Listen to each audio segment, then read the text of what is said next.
दूसरा अध्याय श्लोक संख्या 60 से 63 तक।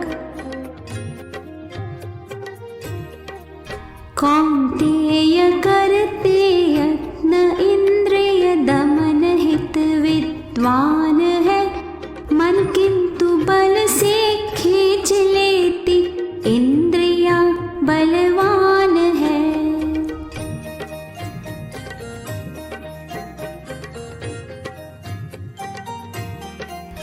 उन इंद्रियों को रोक बैठे योग युत मत पर हुआ, आधीन जिसके इंद्रियां दृढ़ प्रज्ञ वह नित नर हुआ।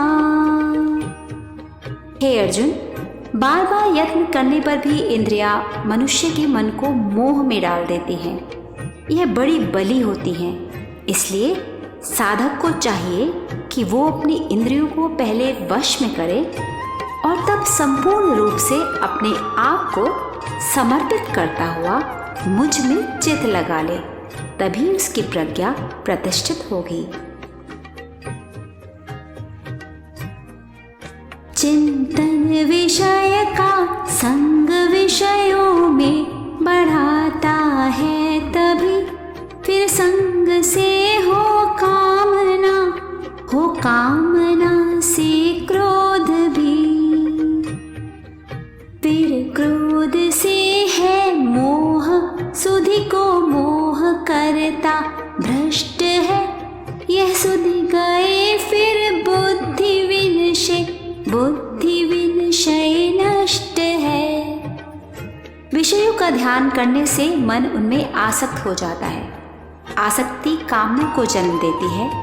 काम की पूर्ति ना होने पर क्रोध उत्पन्न होता है और क्रोध से सम्मोह, और सम्मोह से स्मृति का विनाश हो जाता है। स्मृति के विनाश से बुद्धि नष्ट होती है और बुद्धि का नाश ही व्यक्ति का नाश है। सांसारिक विषयों का चिंतन करने से उन विषयों में सुख बुद्धि हो जाती है। सुख बुद्धि होने से ही उन विषयों के प्राप्त करने की इच्छा प्रबल हो जाती है। विषयों के प्राप्त होने के प्रयत्न में विघ्न पड़ने से क्रोध होता है और क्रोध से मन में मूढ़ भाव होता है। क्रोध अंतःकरण की उचित अनुचित समझने की शक्ति को ढक देता है।